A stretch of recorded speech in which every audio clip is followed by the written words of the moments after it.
우리는 종종 우리의 인생을 돌아보며 이런 고백을 하게 됩니다. 지금 이 자리에 설 수 있었던 것은 전적인 하나님의 은혜였습니다. 이 고백은 단지 겸손한 표현이 아닙니다.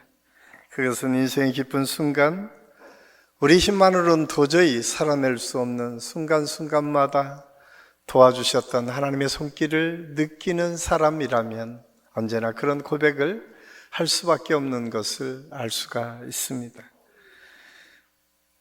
저 역시 제 삶을 돌아볼 때 하나님의 은혜가 아니었던 때가 없었음을 고백할 수밖에 없었습니다.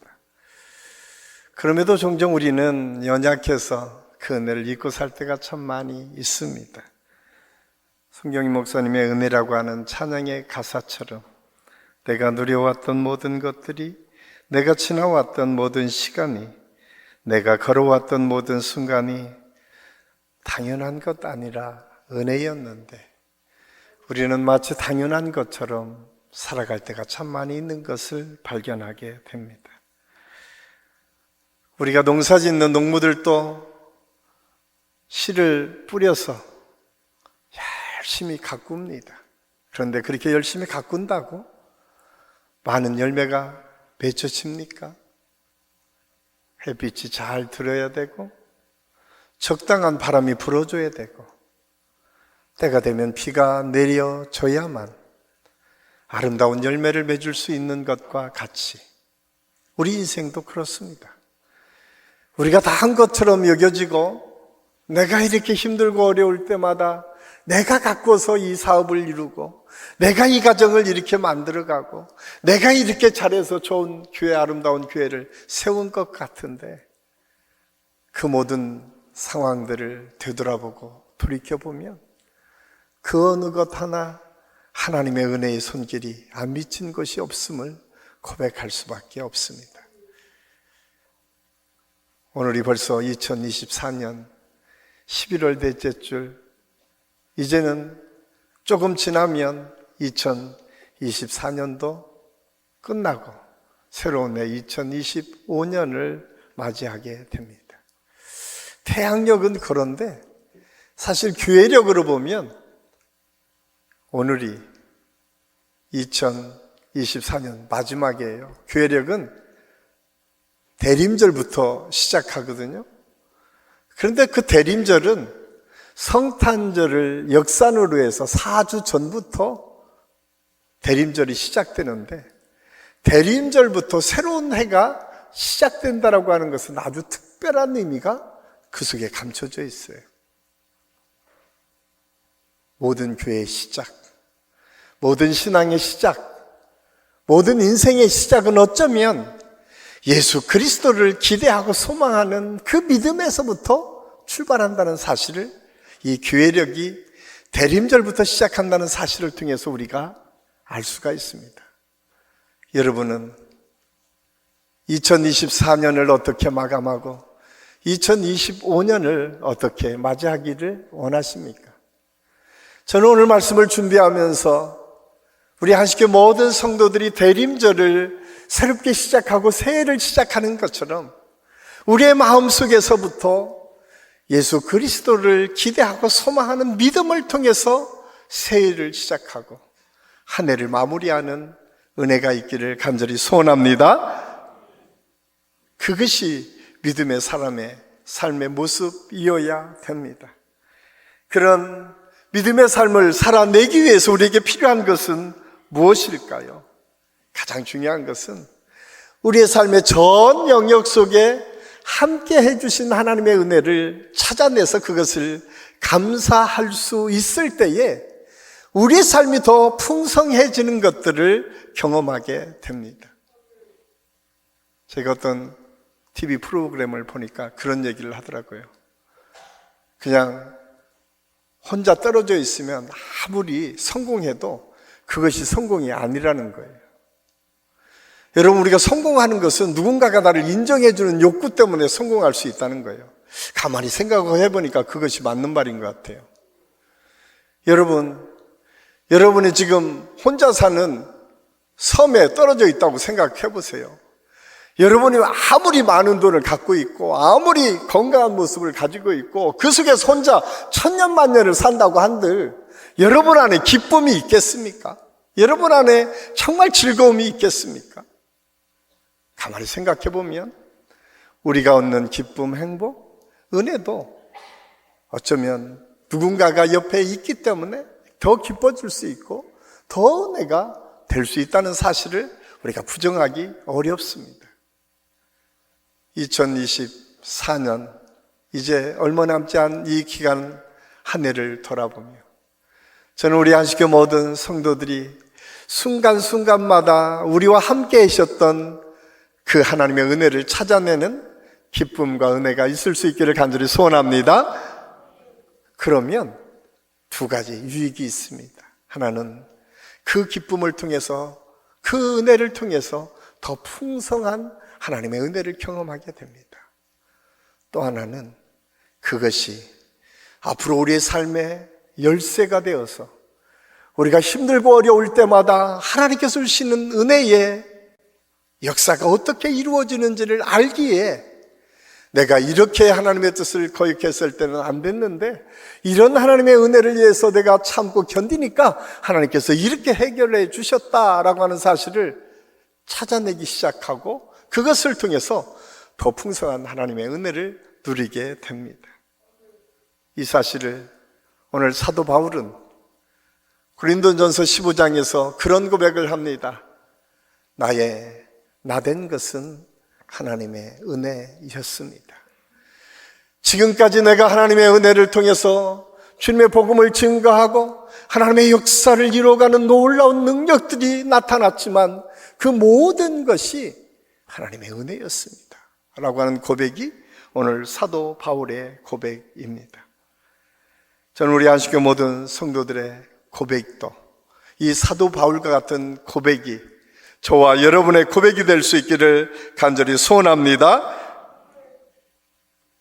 왜냐하면 농부가 아무리 수고하고 땀을 흘려도 자연이 도와줘야만 그런 아름다운 열매를 맺은 것처럼 우리의 삶이 수고와 열심과 열정이 있다 하더라도 하나님께서 함께 주시지 않는다면 우리는 제대로 된 열매를 맺을 수가 없습니다. 그래서 사도 바울은 오늘 말씀을 선포하면서 그렇게 우리에게 가르쳐 주고 있습니다. 모든 것이 하나님의 은혜였습니다. 그렇습니다. 우리의 삶을 되돌아보면 하나님의 은혜가 안 미쳤던 곳이 없었음을 우리가 고백할 수밖에 없습니다. 우리가 읽은 고린도전서 15장은 조금 신앙생활을 오래 한 사람이면 누구나 다 아는 말씀입니다. 부활장으로 어려서부터 암송하는 본문 중에 하나가 고린도전서 15장입니다. 고린도전서 13장은 사랑장으로 우리 모두가 암송했었죠. 오늘 부활장인 고린도전서 15장 1절에서 11절까지 말씀을 통해서 부활하신 예수 그리스도의 그 놀라우신 십자가의 은혜와 복음의 역사가 우리의 삶에 어떤 영향을 끼치게 되는가? 가장 먼저 오늘 사도 바울은 구원하신 하나님의 은혜가 얼마나 크고 놀라운지를 소개하고 있습니다. 오늘 3절 4절은 이렇게 우리에게 말씀합니다. 성경대로 그리스도께서 우리 죄를 위하여 죽으시고 장사 지낸 바 되셨다가 성경대로 사흘 만에 다시 살아나서 하나님의 아들이셨던 예수 그리스도가 이 땅에 오셔서 십자가에 죽으신 사건, 그 사건은 유대인 청년 한 사람이 죽은 사건이 아니라 우리의 모든 죄를 대신 지시고 십자가에 못 박혀 돌아가신 사건이라고 성경은 예언하고 있습니다. 700년 전에 이사야 선지자를 통해서 우리 예수님이 이 땅에 오셔서 순한 양처럼 그 십자가를 지실 것을 예언하고 있습니다. 그리고 그 십자가를 지심을 통해서 우리의 인생이 어떻게 변화받고 바뀌어지는지에 대해서 설명하고 있습니다. 그리고 사흘 만에 부활하실 것을 약속하셨고, 그 부활하신 예수님께서 40일 동안 제자들과 그 주변에 있었던 믿음의 사람들에게 보여주셨다라고 하는 것이 오늘 성경의 기록입니다. 오늘 말씀에 보니까 게바 베드로에게 보이셨다라고 말씀합니다. 제자들에게 보이셨다라고 말씀합니다. 예수 그리스도의 승천의 장면은 500여 성도가 지금은 사도 바울이 이 말씀을 선포할 때에 살아있는 사람들도 많이 있다라고 고백할 정도로 많은 사람 앞에 부활 승천의 역사가 보여졌음을 성경은 증거하고 있습니다. 예수 그리스도의 십자가와 부활의 역사, 이 구원의 역사가 갖고 있는 의미는 무엇입니까? 그것은 예수 그리스도의 은혜를 통해서 우리가 구원받는 은혜를 누릴 수 있음을 우리에게 가르쳐 주고 있습니다. 그래서 사도 바울은 그렇게 표현을 합니다. 만삭되지 못한 나에게까지도 하나님께서 예수 그리스도를 보여주셨다라고 말씀하고 있습니다. 오늘 말씀에 보면 이 놀라운 십자가의 사건은 우리를 위해서 우리의 죄를 위하여 죽으시고 라고 하는 표현을 통해서 뭐뭐 위하여 라고 하는 표현은 우리의 모든 것을 대속적 희생을 통해서 주신 하나님의 은혜를 표현하고 있습니다. 이 십자가의 사건은 단순히 한 개인의 죽음이 아니라 우리 모든 인류의 죄를 대속하신 하나님의 사랑이었다라고 성경은 기록하고 있어요. 그래서 우리가 잘 아는 것처럼 로마서 5장 8절에서는 그 십자가의 사건을 이렇게 우리에게 증언하고 있습니다. 우리 같이 한번 읽겠습니다. 우리가 아직 죄인 되었을 때에 그리스도께서 우리를 위하여 죽으심으로 하나님께서 우리에 대한 자기의 사랑을 확증하셨느니라.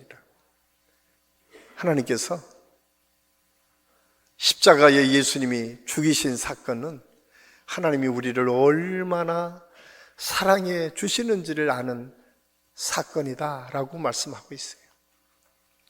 자기 아들을 죽이면서까지 우리를 살리기 위한 하나님의 사랑이다라고 말씀하고 있어요. 그래서 하나님이 확실하게 보여주신 사건, 이것이 십자가의 사건이다. 그리고 우리가 그런 은혜를 누리게 됐다. 우리가 믿음으로 그 은혜를 받게 되었음을 오늘 성경은 우리에게 말씀해 주고 있습니다. 구원의 은혜는 이 십자가의 사건을 통해서 우리가 온전히 하나님의 자녀로 변화받는 하나님의 역사를 경험하는 은혜를 누리게 됐습니다. 오늘 우리가 예배드리는 이 순간 하나님을 예배할 때에 우리 안에 그런 하나님의 역사가 이미 이루어졌음을 성경은 우리에게 말씀해 주고 있습니다. 그래서 이 구원의 은혜는 단지 하나님께서 우리의 죄를 용서하시는 것에 머무는 것이 아니라 우리를 새롭게 변화시켜서 이제 우리가 더 이상 죄의 노예로 살아가는 존재들이 아니라 하나님의 자녀의 권세를 가지고 살아가는 존재로 바꿔주셨다는 거예요. 우리가 잘 아는 말씀 로마서 3장 24절은 이렇게 우리의 죄된 사람들이 변화됨을 소개하고 있습니다. 그리스도 예수 안에 있는 속량으로 말미암아 하나님의 은혜로 값없이 의롭다 하심을 얻은 자가 되었다. 우리가 죄인이었는데, 죄에 묶여 사는 인생이었는데, 죄 아래 거기에 허덕이며 사는 존재였는데 하나님께서 그것을 바꾸어서 자유와 해방, 의롭다 하심을 얻는 하나님의 백성으로 삼아주셨다. 바로 로마서 3장 24절 앞절에 보면 모든 사람이 죄를 범하였음에 하나님의 영광에 이르지 못하였다라고 성경은 말씀하고 있어요. 이미 우리 인생은 하나님 앞에 나갈 수 없었습니다. 왜? 죄인이기 때문에. 하나님의 영광에 이를 수 있는 사람은 아무도 없었습니다. 그런데 예수님께서 십자가를 통해서 우리가 그 길을 갈 수 있도록 우리를 도우시고 인도해 주셨다라고 오늘 성경 우리에게 말씀해 주고 있습니다. 우리의 과거를 돌아보며 가장 먼저 기뻐해야 될 것이 이 은혜가, 이 기쁨이 저와 여러분에게 있음을 우리는 알아야 됩니다. 더 이상 죄에 묶여 사는 인생이 아닙니다. 더 이상 이 세상의 지배 아래에 놓여 있는 사람이 아닙니다. 더 이상 죽음이라고 하는 틀 속에 갇혀 사는 사람들이 아니라 죽음 너머에 영생의 복을 우리에게 주셨고, 죄가 아니라 하나님과 끊임없이 소통하며 하나님의 권세에, 자녀의 권세를 누릴 수 있는 은혜를 주셨고, 무엇이든 하나님과 함께 하나님의 역사를 향해 나아갈 수 있는 축복의 선물을 우리에게 주셨다라고 성경은 말씀하고 있습니다. 이 은혜가 저와 여러분에게 이미 주어졌음을 믿고 감사하는 은혜의 시간이 될 수 있기를 간절히 소원합니다. 꼭 기억하십시오. 우리는 더 이상 죄에 묶여있는 인생이 아닙니다. 이 세상에 묶여 사는 사람들이 아닙니다. 이 세상 운명에 의해서 결정되는 사람들이 아닙니다. 이제 우리 주님이 고백하고 있는 것처럼 사도 바울은 그런 고백을 해요. 이적은 것은 지나갔으니 보라, 새 것이 되었도다. 나의 과거의 삶은 죽었고 이제 그리스도 안에서 새로운 피조물로, 새로운 하나님의 관계를 이루어가며 사는 인생으로 우리를 바꾸어 주셨음을 성경은 말씀해 주고 있습니다. 두 번째로 우리의 과거의 삶을 되돌아보면서 우리가 기억해야 될 것은 하나님께서 어떤 순간에도 우리와 함께 해주시는 하나님이셨음을, 하나님의 은혜로 우리가 깨닫는다는 사실을 알 수가 있습니다. 나와 늘 함께 해주시는 하나님의 은혜, 이것이 오늘 믿음의 사람들에게 주시는 특별한 은혜입니다. 오늘 10절 말씀에 보면 내가 모든 사도보다 더 많이 수고하였으나 내가 한 것이 아니요 오직 나와 함께 하신 하나님의 은혜로다. 사도 바울은 얼마나 위대한 하나님의 사역들을 감당했는지 모릅니다. 성경에 기초를 놓은 사람입니다. 교회에 기초를 놓았습니다. 세계 만방에 예수 그리스도의 복음을 선포하는 아주 많은 일들을 감당했던 분이 사도 바울입니다. 그런데 그가 내가 한 것이 아니라 하나님의 은혜, 그 은혜 속에 했다는 사실을 고백하고 있습니다. 사도 바울이 얼마나 많은 고난과 역경이 그에게 있었는지 모릅니다. 몇 번씩 죽을 뻔한 위기를 넘겼습니다. 태장을 맞아서 이제 죽어 나자빠질 정도로 던져진 것이 5번이나 되었다고 성경은 기록하고 있습니다. 그럼에도 불구하고 그는 그 고난을 통해서 더 단단해졌고, 그 고난을 통해서 더 크신 하나님의 은혜를 향해서 나아갈 수 있었음을 알 수가 있습니다. 여러분, 여러분의 올 한 해 동안 삶을 한번 되돌아보십시오. 여러분의 순간순간마다 얼마나 큰 하나님의 은혜가 있었는지, 하나님께서 어떻게 여러분과 함께 하셨는지를 한번 찾아보십시오. 저도 말씀을 준비하면서 그런 생각을 했습니다. 제가 부족하지만 여기까지 올 수 있었던 것은 하나님의 은혜였습니다. 좋은 믿음의 멘토를 만날 수 있었어요. 우리 교회를 처음 시작하신 이중표 목사님, 제가 목회가 무엇인지 알지 못할 때에 저를 혼내면서 목회를 가르쳐 주셨습니다. 어떻게 예수님을 사랑하고 성도를 사랑하고 교회를 사랑해야 될지에 대해서 아주 구체적으로 배웠습니다. 뿐만 아니라 제가 아주 어린 시절 저희 목회했던 이제 이미 돌아가신 윤복현 목사님, 그분은 이미 일제강점기에 미국과 일본에서 유학했던 유학파였습니다. 그러던 분이 시골에 와서 목회를 하면서 그 어린 저에게 하나님의 사역을 감당하는 것은 얼마나 많이 공부해야 되고 얼마나 많은 비전을 가져야 될지를 말씀해 주셨습니다. 제가 힘들고 어려울 때에, 새로운 사역을 향해 나아갈 때에 사람들을 어떻게 섬기고 어떻게 인내하고 어떻게 견뎌가며 하나님의 역사를 이루어야 될지를 우리 임광용 목사님을 통해서 제가 목회를 배웠습니다. 그런 멘토들을 통해서 제가 오늘날 있었음을 우리가 부정하기 어렵습니다. 뿐만 아니라 우리 한신교회 와서 벌써 꽤 오래된 것 같은데 3년 됐습니다. 참 많이 어려울 때에 우리 원로장님들과 장로님들 참 많이 애써주셨습니다. 참 힘들고 어려운 순간 우리 의견이 다르고 생각이 다를 수 있지만 그곳에서 함께 기도하며 그 어려움을 같이 이겨나갈 수 있었습니다. 주변에 수많은 권사님들과 눈물 뿌려 기도했던 우리 믿음의 동역자들이 참 많이 있었습니다. 우리 교회는 단순히 그냥 이루어진 것이 아니라 순간순간마다 그들의 수고와 헌신을 통해서 이렇게 아름답게 하나하나 세워져 가고 있음을 우리가 부정하기 어렵습니다. 그런데 여러분, 그 모든 과정을 통해서 주신 하나님의 은혜는 무엇입니까? 때로 지치고 힘들 때 불러서 격려하고 위로해 주시는 많은 분들이 있었어요. 그렇게 기도하고 말 한마디라도 기도를 통해서 쉴 수 있는 공간을 통해서 끊임없이 헌신하는 많은 분들이 있었기에 오늘 제가 있었고 우리 한신교회가 이렇게 든든히 세워질 수 있었습니다. 사도 바울은 그것을 누구보다도 잘 알았어요. 그래서 그가 가는 곳곳마다 하나님의 은혜가 얼마나 위대한지를 그는 고백하고 있습니다. 그가 많은 사람에게 비난받는 그때에 먼저 박해자였기 때문에 수많은 사람이 그를 인정하지 않았어요. 예수님을 만나서 변화받았지만 그를 아무도 인정하지 않을 그때에 바나바라고 하는 위대한 사역자를 먼저 보내주셔서 그를 통해서 그가 하나님의 사역을 이끌어가도록 도우셨어요.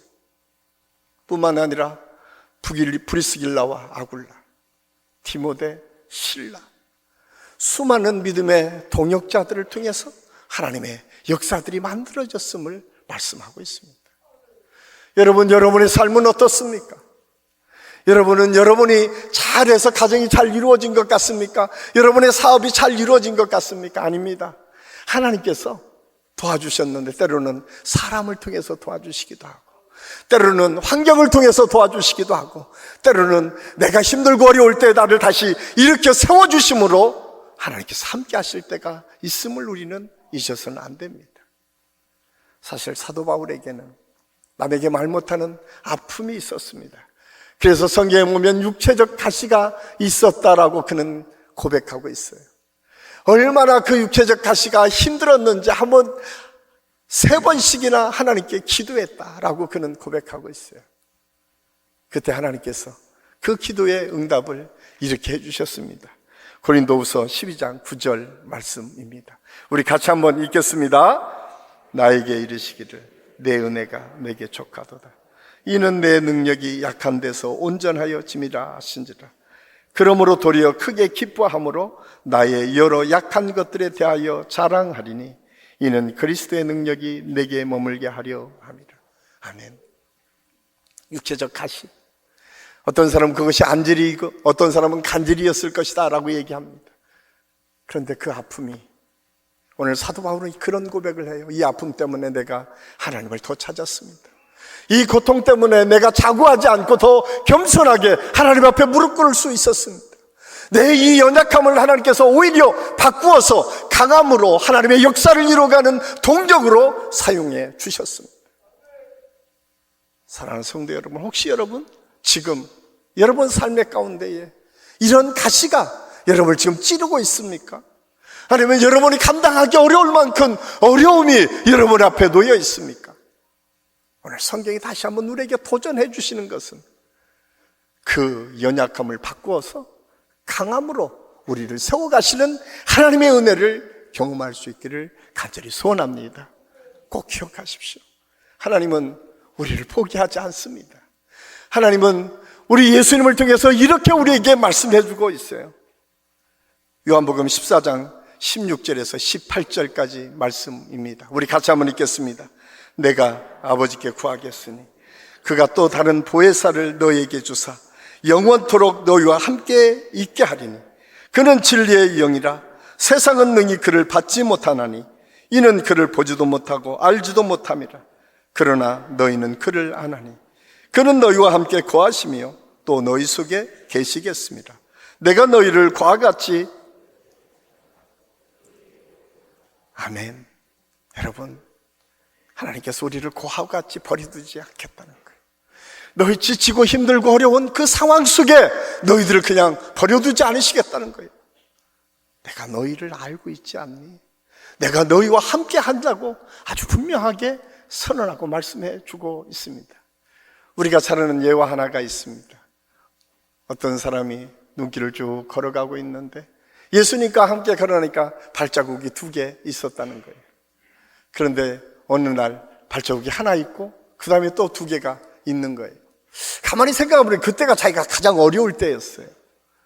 아니, 하나님께서 나와 함께 하신다고 했는데 왜 이 가장 어려울 때 내 발자국만 있지? 라고 생각을 하며 예수님께 물었어요. 예수님, 왜 내가 가장 힘들 때 예수님은 계시지 않고 내 발자국만 있습니까? 이렇게 예수님이 빙그레 웃으시면서 그렇게 말씀합니다. 아니야, 네가 너무너무 힘들어서 내가 너를 업고 그 길을 지나갔노라.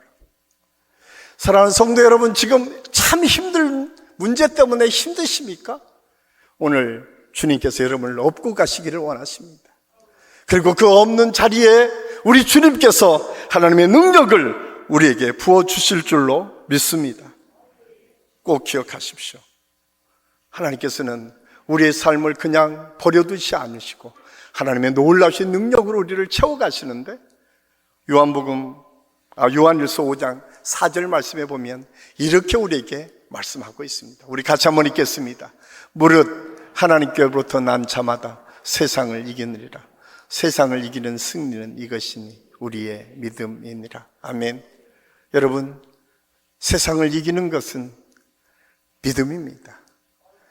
하나님께 난 자는 결코 세상에 지지 않는다라고 우리에게 선언하고 있습니다.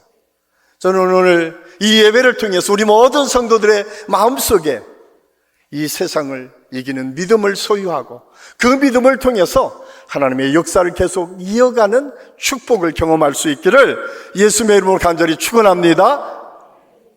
마지막으로 오늘 성경은 하나님의 은혜로 이루실 미래를 바라보라고 우리에게 말씀하고 계십니다. 우리는 믿음으로 세상을 이겨왔고 또 앞으로도 믿음으로 어떤 고난이든 헤쳐나갈 것입니다. 하나님의 은혜는 우리의 미래를 더 놀랍게 변화시켜 나가는 능력으로 나타날 것입니다. 그렇습니다. 우리의 삶을 되돌아보며 그렇습니다. 모든 것이 하나님의 은혜였습니다 라고 하는 이 고백은 단순히 과거의 삶, 현재 우리와 함께 하시는 하나님의 은혜로 머물지 않습니다. 그 하나님께서 함께 하신 그 축복의 역사는 앞으로 우리의 삶에도 여전히 하나님의 능력으로 함께 해주심으로 나타나게 될 줄로 믿습니다. 이 믿음이 오늘 우리에게 주시는 하나님의 특별한 은혜입니다. 하나님의 택한 백성은 결코 이 세상에 무너지지 않도록 보호하시고 인도하시겠다는 하나님의 약속입니다. 그 은혜의 기쁨이, 그 감사의 기쁨이 동력이 되어서 우리의 미래를 바꾸어가게 된다는 사실을 오늘 성경은 우리에게 말씀해주고 있습니다. 그러기에 우리는 고난 속에서도 하나님의 희망을 놓지 않을 수 있습니다. 지난주에 우리가 예레미야 29장 10절 말씀을 읽었지만 하나님은 우리의 미래를 하나님의 희망으로 바꾸어가기를 원하심을 우리가 알 수가 있습니다. 뿐만 아니라 하나님께서는 결코 우리를 홀로 두지 않겠다, 과거와 같이 버려두지 않으시겠다 말씀하시면서 우리에게 약속해 주신 말씀이 또한 있습니다. 그것은 로마서 8장 28절 말씀입니다. 우리 같이 한번 읽겠습니다. 우리가 알거니와 하나님을 사랑하는 자 곧 그의 뜻대로 부르심을 입은 자들에게는 모든 것이 합력하여 선을 이루느니라. 아멘. 여러분, 하나님께서 우리에게 말씀해주고 있습니다. 너희들 앞날 때로는 고난도 피할 수 없을 거야. 아픔도 있고 고통도 있고 예기치 않은 어려움이 있을 거야. 그러나 그 모든 것을 합력하여 선을 이루도록 바꾸고 가시는 하나님이 우리와 함께 하신다면, 그 하나님을 믿는 믿음을 우리가 놓지 않는다면 반드시 하나님께서 그 모든 것을 바꾸어가는 역사로 우리를 이끌어 가시고 인도해 주실 줄로 믿습니다. 우리가 전혀 예상하지 못하는 하나님의 역사가 세계를 열어가는 능력의 역사로 나타납니다. 사실 우리는 가끔 우리 수준에서 하나님을 판단할 때가 있습니다. 하나님이 생각하는 것 이상으로 우리가 생각하지 못하고 우리 수준으로 하나님을 재단하고 하나님의 놀라우신 능력을 우리 수준으로 끌어내릴 때가 참 많이 있습니다. 사도 바울은 그것을 바꾸었어요. 하나님께서 주신 은혜가 얼마나 위대한지를 그는 알았기에 자기 모든 생애를 하나님께 맡기며 나아갔습니다. 이 사실을 이사야 선지자는 이사야 43장 19절을 통해서 이렇게 우리에게 말씀해주고 있습니다. 우리 같이 한번 읽겠습니다. 보라, 내가 새 일을 행하리니 이제 나타낼 것이라. 너희가 그것을 알지 못하겠느냐? 내가 광야의 길을 사막의 강을 내리니. 여러분, 하나님께서는 우리 한 사람 한 사람을 초청하실 뿐만 아니라 하나님께서 우리를 부르시고 하나님께서 새로운 길을 내시겠는데, 여러분, 사막을 걸어갈 수 있고 광야를 걸어갈 수 있어요. 그런데 그게 길이 내어지고 강이 만들어질 것이다. 사실 수천 년의 기독교의 역사는 수많은 믿음의 사람들을 통해서 그 길이 분명하게 역사 속에서 이루어졌음을 성경을 통해서 우리에게 가르쳐주고 있습니다. 수많은 믿음의 간증들을 통해서 하나님의 역사로 나타나고 있음을 알 수가 있습니다. 저는 모든 것이 하나님의 은혜입니다 라고 하는 이 고백, 그리고 그것을 감사로 하나님께 영광을 돌리며 우리의 미래를 새롭게 바꿔가실 하나님을 기대하고 그 하나님의 은혜와 능력을 향해서 나아가는 저와 여러분이 될 수 있기를 간절히 소원합니다. 그래서 사도 바울은 빌립보서 1장 6절에서 너희 안에서 착한 일을 시작하신 이가 그리스도 예수의 날까지 이루실 줄을 우리는 확신한다 말씀합니다. 하나님은 한번 결정하면 그냥 끝나지 않아요. 하나님께서는 반드시 이루실 때까지 우리와 함께 하시고 우리와 동행해 주시고 우리를 이끌어 가신다라고 말씀하고 있습니다. 제임스 베커라고 하는 사람이 쓴 책 중에 하나님의 은혜를 아는 지식이라고 하는 책이 있습니다. 그 속에서 제임스 베커는 은혜를 이렇게 표현하고 있습니다. 은혜는 하나님의 사랑이 우리의 자격과 조건을 초월해 작용하는 것이다. 은혜는 우리가 상상하지 못할 길을 열어주며 우리를 그분의 계획 속으로 이끈다. 그렇습니다. 하나님께서는 우리가 자격이 있어서 충분히 그럴 사랑을 받을 만한 이유가 있기 때문에, 아니, 이 사람을 성공시켜야 될 그런 충분한 여유와 그런 필요가 있기 때문에가 아니라 우리가 자격이 없어도 하나님께서 전적인 은혜로 우리를 부어주시고 함께 해주신다는 거예요. 중요한 것은 그때를 기다리는 믿음입니다. 그때를 인내하며 참고 기다리며 하나님의 역사를 향해 나아가는 믿음을 갖고 있을 때에 그것은 흔들리지 않는 하나님의 역사로 반드시 나타날 것을 오늘 성경은 우리에게 말씀해 주고 있습니다. 그러기에 우리 믿음의 사람들이 가져야 될 태도는 무엇인가? 오늘 우리의 과거를 돌아보며 하나님의 은혜를 하나하나 찾아내십시오. 그리고 그 은혜를 감사하십시오. 그리고 그 은혜를 감사하면서 그것이 우리의 삶을 주장하고 이끌도록 주님께 온전히 맡기십시오. 하나님께서는 그것을 통해서 우리의 길, 앞날에 우리가 어떻게 하나님의 역사를 열어가야 될지를 가르쳐 주실 것입니다. 오늘 이사야 선지자를 주신 말씀처럼 사막의 길을, 광야의 강을 하나님의 역사를 이루어가는 하나님의 통로로 저와 여러분이 사용될 것입니다. 사랑하는 한식교회 성도 여러분, 이제 얼마 남지 않은 이 2024년을 우리가 마감하면서 여러분 어떻게 한 해를 마무리하고 한 해를 준비하시겠습니까? 오늘 모든 것이 하나님의 은혜입니다 라고 하는 고백이 사도 바울을 통해서 우리에게 들려진 것처럼 저는 여러분의 삶에 고비고비마다 함께 해주신 하나님의 은혜를 찾아내는 은혜가 있기를 간절히 소원합니다. 그리고 거기에 하나님께서 주시는 지혜와 열쇠가 있어요. 세상 사람은 알 수 없지만 하나님께서 함께 해주시는 열쇠가 있음을 알고 그것을 가지고 우리의 미래를 펼쳐나갈 때에 하나님께서 더 큰 하나님의 은혜, 합력하여 선을 이룰 뿐만 아니라 이 세상을 거뜬히 이겨나가 하나님의 영광과 역사를 이루어가는 힘과 능력이 우리 모든 한식교회 성도들의 사업과 삶과 여러분의 가정 안에서 이루어지게 될 줄로 믿습니다. 이 믿음으로 우리 모든 성도들이 나가서 우리 성도들 가정이 한 해를 정말 기쁨과 감사로 하나님께 나아가는 은혜가 우리 안식교 모든 성도들에게 있기를 예수님의 이름으로 간절히 축원합니다. 기도하겠습니다. 아버지 하나님, 은혜를 감사합니다. 오늘 말씀을 통해서 모든 것이 하나님의 은혜였음을 고백했습니다. 참 힘들고 어려운 과정에서도 우리와 함께 하신 하나님의 은혜를 우리가 기억하고, 지치고 힘들 때에도 우리를 일으켜 세워주셔서 마침내 하나님의 영광을 위해 쓰임받는 도구로 우리를 사용해 주심을 감사하고, 우리가 예배를 통해서 하나님의 은혜를 선포하며 나아갈 때도 하나님께서 우리와 함께 해주시는 것을 우리가 기억하며 감사할 수 있는 우리 모든 성도들의 삶이 되게 도와주시옵소서.